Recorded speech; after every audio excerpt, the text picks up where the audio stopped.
Just tell us a little bit about yourself, Jesse. All right, well, my name is Jesse Diaz, and I'm retired. My last job, I worked for Jerseyville Ministries International. I was a graphic artist there. When I left, I was over the art department, and I was there till 2008. Before then, I worked freelance out of my home. I did graphics for Save On Office Supply and for Stripling's, and before that, I worked for the Fort Worth Star-Telegram. I was there for 25 years as a graphic artist. I started there in 1969.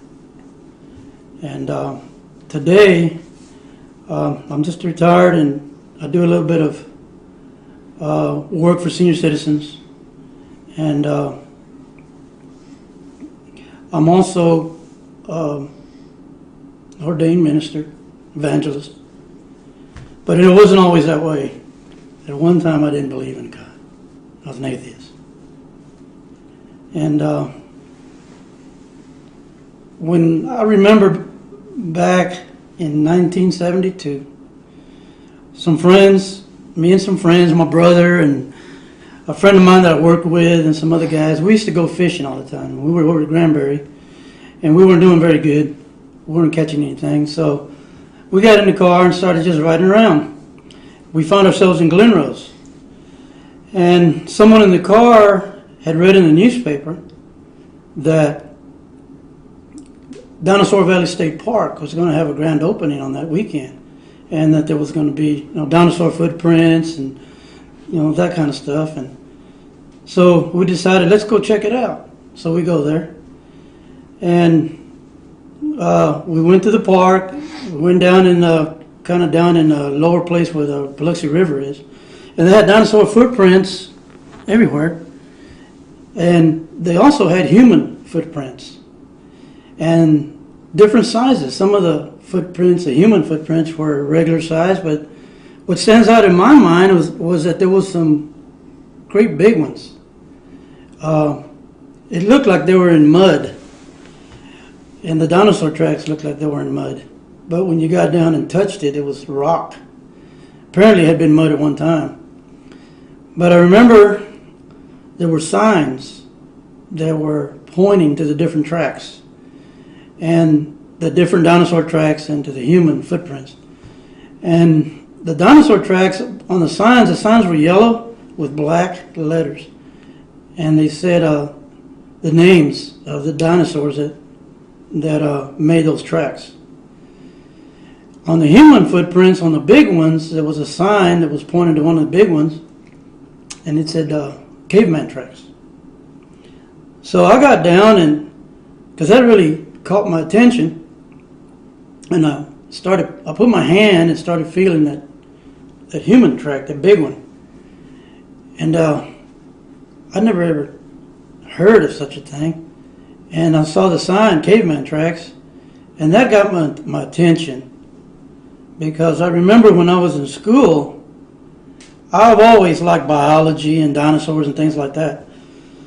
But I remember they told us in school that the dinosaurs were first. I think they said 30 million years later, man evolved, but that they didn't live together. But what I was seeing there, the footprints told a different story. The human footprints and the dinosaur tracks were side by side, and they crossed. Some of them crossed each other. I don't remember seeing any overlapping, but I did remember seeing some cross. And I called my friends, over to where that big giant footprint was. And I told them to look at this. I said, look at this. And they said, what? It's a caveman track. I said, yeah, but this doesn't go with what we were taught in school. I said, didn't you guys pay attention in biology? And they kind of made fun of me and said, you've always been Mr. Science, and stuff like that. And I said, no. I said, listen. I said, they told us in school that the dinosaurs were first, and that the cavemen, or men, were like 30 million years later, that they didn't live together. And but what I'm seeing here, that's not the case. What I'm seeing here, they lived at the same time. And one of my other buddies said, "Oh, who cares? You know, nobody knows. Who cares anyway?" So I kind of, because I was with my buddies and stuff, and they weren't very interested in that. We were just out having a good time. I said, "Yeah, you know, they're right. You know, who cares?" So someone said, "Let's go." You know, so we were going up this hill, and they went on to the car, but I stopped and I turned back and I looked at that valley, and I could see those tracks from where I was sitting. I could see a whole bunch of tracks from there. And I sat down for a little while. I was just like, and what kept ringing in my head was millions of years. Millions of years. And I was trying to think, what happened here? What happened? Where are all these creatures? Where are all these dinosaurs? And I said, millions of years just doesn't. I mean, these tracks would have surely been worn out by now. The water's running over them. And then I went, who cares? My buddies were right. And I turned and walked away. That was in 1972. I didn't give it a thought after that. Just forgot about it. Went on with my life. Well, about 12 years later, I won't say 12 years later, I don't know the exact. At the time that I saw those tracks, I didn't believe in God. I didn't believe the Bible. I was an atheist. I would tell people that I didn't believe in. Some people believe in God, but they don't serve God. But I didn't believe that God existed. I said, there's no such thing. Well, that changed. I'll just give you a short version. I had a daughter that was very ill. She was at Cook's Hospital. They couldn't find a cure. They thought her appendix had burst. And she was there for about a week. She wasn't getting any better. I had good insurance at the time. I worked for the 4-Star Telegram, and I had real good insurance.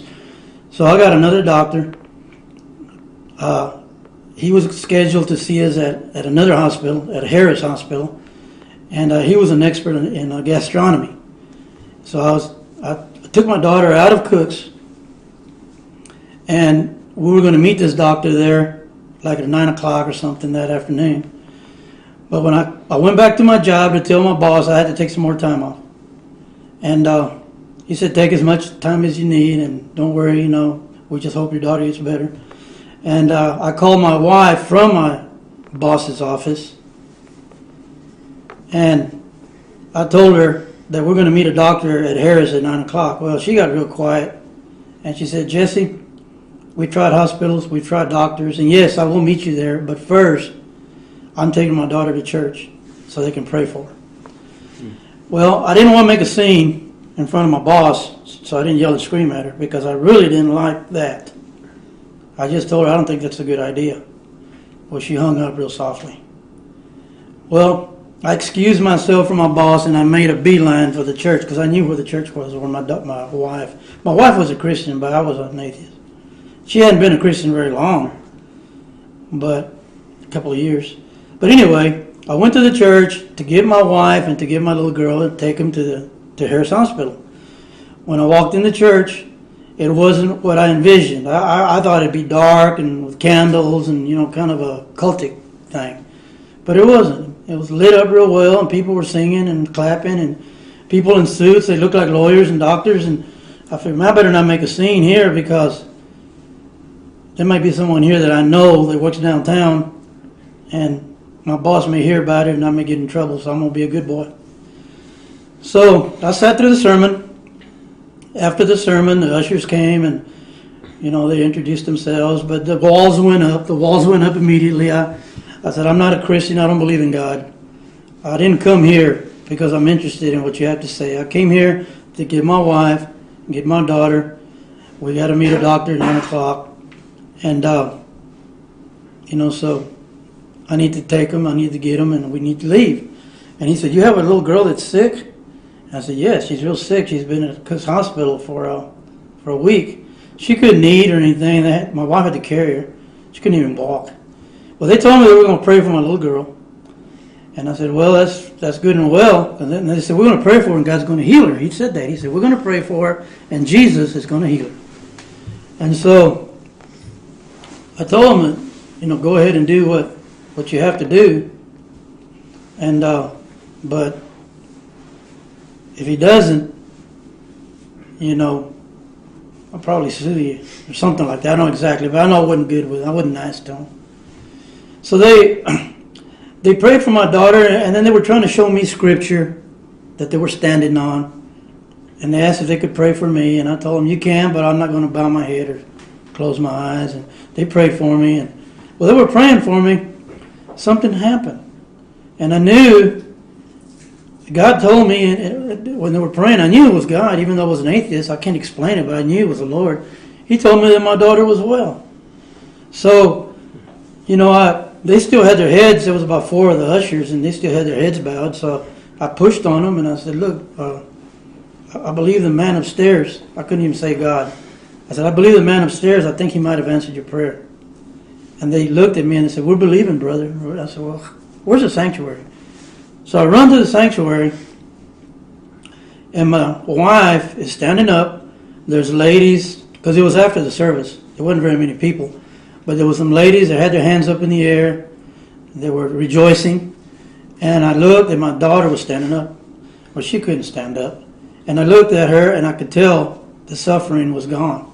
So I ran up, took her in my arms, and I had her in my arms, and I said, sweetheart, I said, is the pain gone? And she says, I'm hungry. I want to eat at York Steakhouse. That's a place I used to take them every other payday. I said, you're hungry? So I took her to the steakhouse. I was watching her the whole time, thinking that pain might come back. It never did come back. We canceled the appointment. She got well. I went to the editor of the Star-Telegram the next day, told him everything. He suggested to me that it was just a coincidence. But I remember the voice when they were praying for me. I didn't tell him about that, but so during that process, I began to read my Bible. And I came to a place where I surrendered to the Lord, and I became a believer. The Lord began to reveal to me in His Word that He does exist, that He's never left me, He's always loved me. And He chose to reveal His power through a miracle. So time went on, a few years. One day I was reading in Genesis. And I read, I think it's in Genesis chapter 6, where the Bible says that right before the flood that there was giants on earth. And right when I read that, it was like a slide, like a picture in my head. I remember that footprint that I had seen about 12 years before that. There at Dinosaur Valley State Park. And I told my wife, I got up and I told my wife, it says here that there used to be giants on the earth. I saw these footprints. What I saw, they had a sign that said caveman tracks. But those weren't caveman tracks. Or if they were cavemen, they were giants. We got to go in the car. We got to go. I got to show you these. So we made a beeline for the state park. 12 years had passed since the time that I'd been there with my buddies. And we went, my wife and I, and went down there and we looked and looked and looked. Couldn't find any human footprints anywhere. So go back into the office or there, the area where, the rangers and all the people that work for the park were sitting behind their desks and stuff. And I'll go up to the counter and I said, pardon me. And, talking loud where everybody could hear me in there. I said, what happened to those caveman tracks that y'all used to have out here? And they all looked at me and they didn't say anything. I said, what happened to the human footprints and the caveman tracks that you used to have here? And someone spoke up and said, we never had anything like that out here. I said, oh, yes, you did. Back in 1972. I saw them and my buddy saw them. No, we've never had anything like that. Well, I was disappointed because I wanted to show my wife what I had just read in Genesis, that I had seen giant footprints. So I left and we were in the parking lot, but there was an elderly gentleman that was inside, and I didn't notice him, but he followed me outside. And he stopped me in the parking lot. And he said, pardon me, sir. And I said, yes. He said, I heard what you were saying inside. I heard what you were asking those people in there. And I said, yeah? He said, yes. He said, he pointed to it's kind of wooded around in there. It's hilly and wooded. He pointed to the woods, and there was a building, a small building like a shed. And he said, those signs that you said you read, caveman tracks and the dinosaur names that were on those signs, he said, they're in that shed, they're in the woods. That shed, you see it? I said, yeah, I see it. He said, those signs are in that shed. And I asked him, I said, how do you know? He said, I put them there. And I said, you put them there? He said, yes, I put them there. He said, I used to work here back during that time that you're talking about. And yes, you're right, and you're telling the truth. And I'm glad he did, because my wife was listening. And I asked him, I said, well, what happened? And he said, well, they took the signs out, and they took the footprints. They took them out. And I said, well, then they were here. He said, oh, yeah, they were here. And I said, well, why did they take the human tracks away? He said, because they said that the Indians carved them. And I asked him, I said, well, who carved the dinosaur tracks? And he said, they said that those are real, but the human footprints are fake. But he continued and told me, but that's not the reason. He said, the reason is it doesn't fit their textbooks.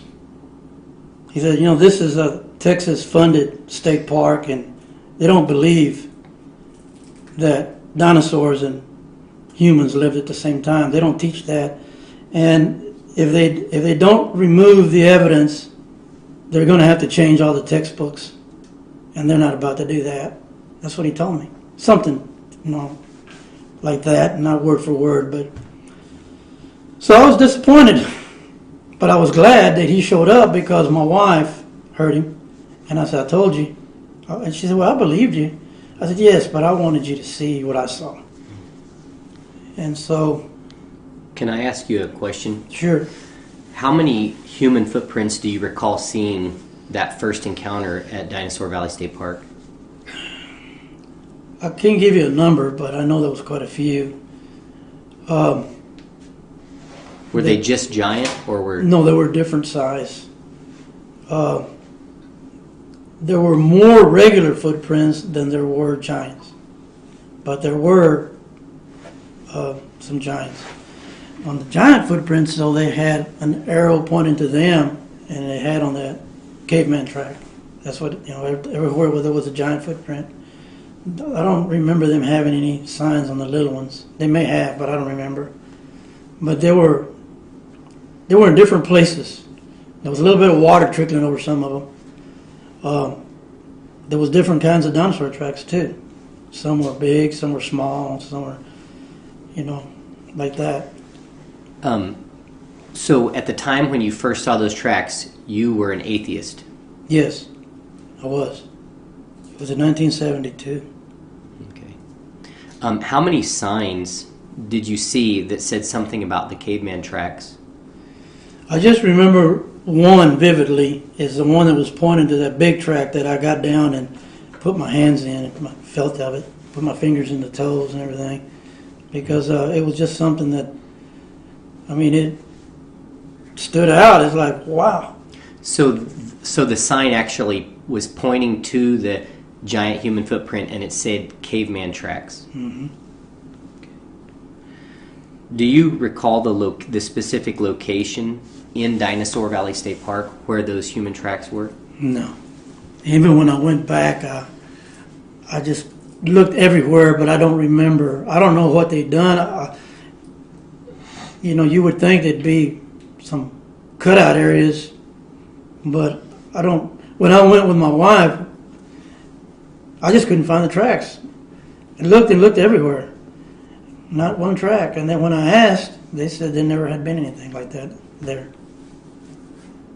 Is the man who worked in the park, did he say he was a park ranger or just an employee? Did he tell you? I think he was like a maintenance person. Okay. Did he tell you his name? No. If he did, I don't remember. All right. What did the park rangers tell you when you went back the second time? Well, they just told me that they didn't know what I was talking about.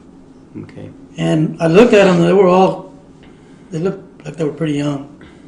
So I thought, well, maybe these guys just don't know because they're not, they weren't here then. That's what I thought. Mm-hmm. They just don't know because they probably hadn't been working here that long. Because they look young. But it wasn't just the rangers, it was women and, people working there. And but nobody. I said, does anybody remember?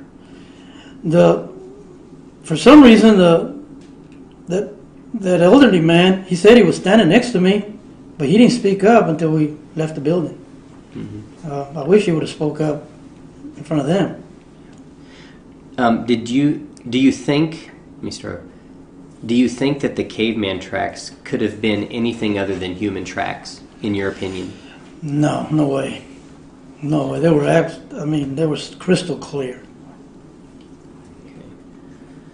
How long did you work for the Fort Worth Star Telegraph? 25 years. On and off. I left, but I went back, but a total of 25 years. Okay. And the occupation was graphic design, is that right? Yes. I started in 1969 as, I think my title was graphic artist. I think back then it was commercial artist, but then they changed it to graphic art. And then when I left, I was the graphic services supervisor. Okay. What is your age now, if you don't mind my asking? 64. 64.